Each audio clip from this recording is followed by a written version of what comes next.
the Hook versus Solo, and we're seeing a consistent trend of Hook being featured on Rampage.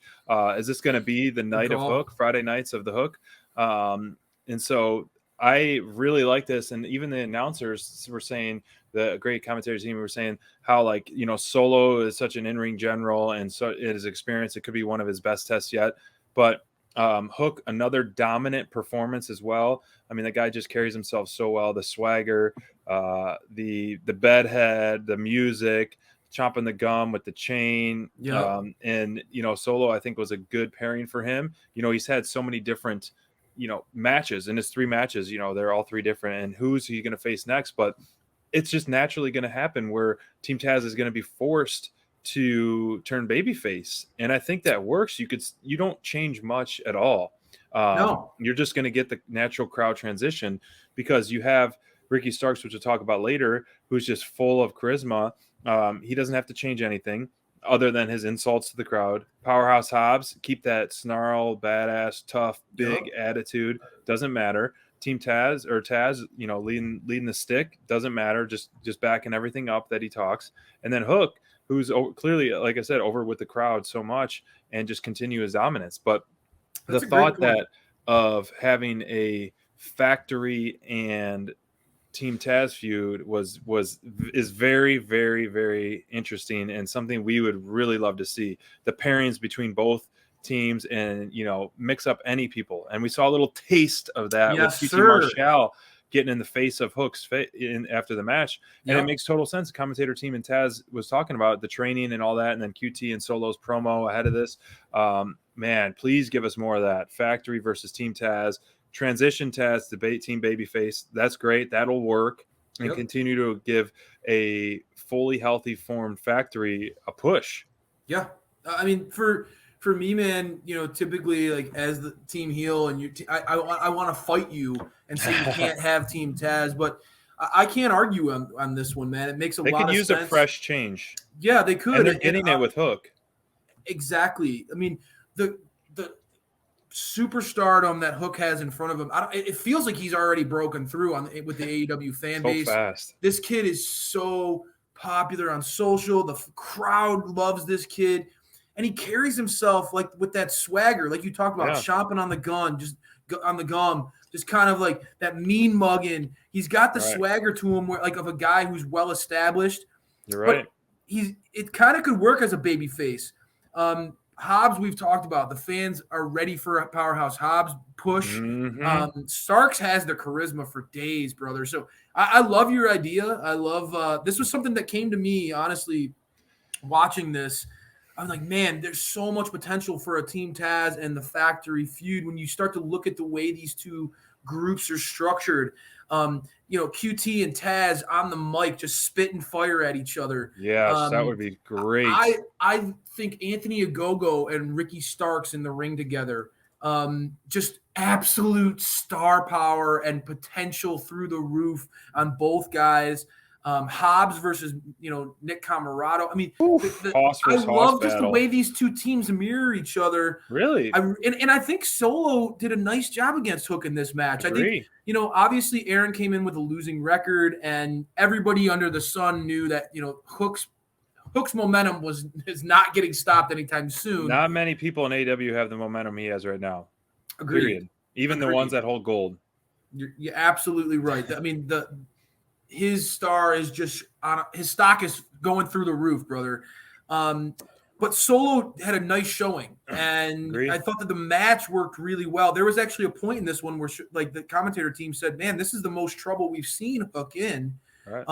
Solo had his shots in, and QT being ringside certainly helped. I love QT grabbing Hook's feet, you know, foot from underneath the ropes. Old school heel vibes from my guy QT. Yeah. I think that there's and now with the post-match thing going down with QT, you know, going after Hook and getting suplexed, if we know QT like we think we do, he's not going to just take that lying down. So I think that there is a long-term play here potentially with the Factory and Team Taz, and I think that would entertain a lot of folks, man. I'm all for it. It would be so great to have Ogogo emerge back on the scene, because I know he's healthy and he's had his opportunities in AEW since coming back, but we haven't really seen him break through again on a big stage. And I think Right. that going against Team Taz with the momentum that they have right now, there's a lot of buzz around Team Taz, and it's cool to see.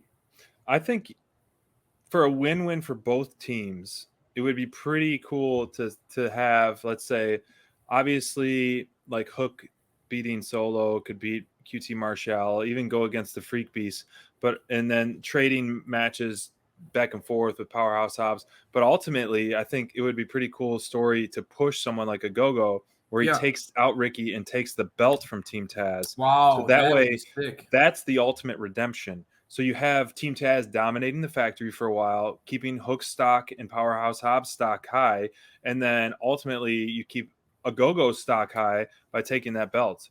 Or you could throw that belt on QT Marshall as well, putting it online. Then he'll have the gold around his shoulder talking so much smack.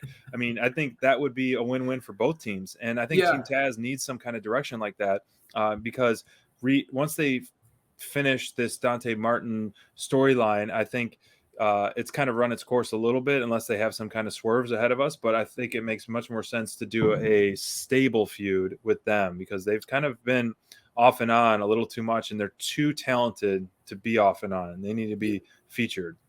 Yeah, I agree with you. Obviously, at tonight we saw Dante come out to the Right. rescue from Matt Sydal, and we got to see like Lee out there, and so that looks like there might be the new trio that's emerging to face Team Taz, and maybe that's the Sure. case. But I'm with you, man. I'm all for a factory versus, and I love the stable wars. We just got done with our with our end of the year awards, and you guys, both you and Bond said, the Pinnacle versus Inner Circle was your feud of the year.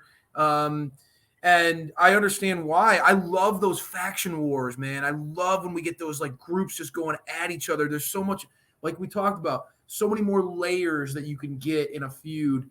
And I think that before a Go-Go got hurt, and you going back and you hear end of the year, people reflecting on stuff. Cody talked about one of his biggest regrets was the Go-Go feud.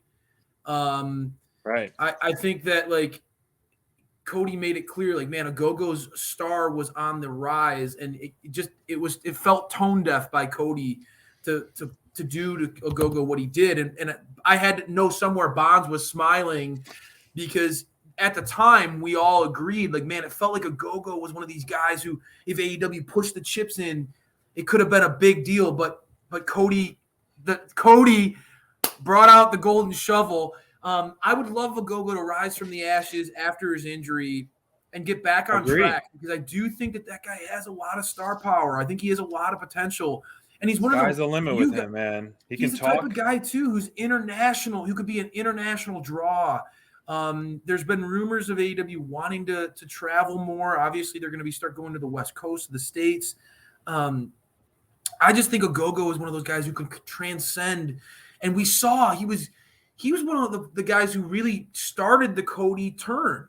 Yeah. If you remember, I mean, like, I know we've gotten off track here, but yeah, a Go-Go's reaction, and Cody being this uber patriotic USA guy, the crowd was turning on Cody then. It was that was like the momentum was starting, the winds of change was coming. I would love to see the Go-Go get an opportunity again. Completely agree. And we've always been anticipating and kind of fantasy booking his return. Yeah. At different points, you'd have thought maybe a return at All Out when we were there to kind of give the knockout punch to Paul White, which would have been a cool jab after the fact. But man, yeah, we really have. We got to push that. Let's make a wave on social, the Factory February or something like that. Where we're pushing the Factory. I know we did Join Dark Order January last year, but Factory February, and it doesn't have to be big factions. Dark Order was obviously a big faction, but like, here at Dynamite Download, we're not just looking at we're looking at the big picture. And I know you guys know we love the Factory, and what they've been doing has been outstanding stuff, and they just need more time. And so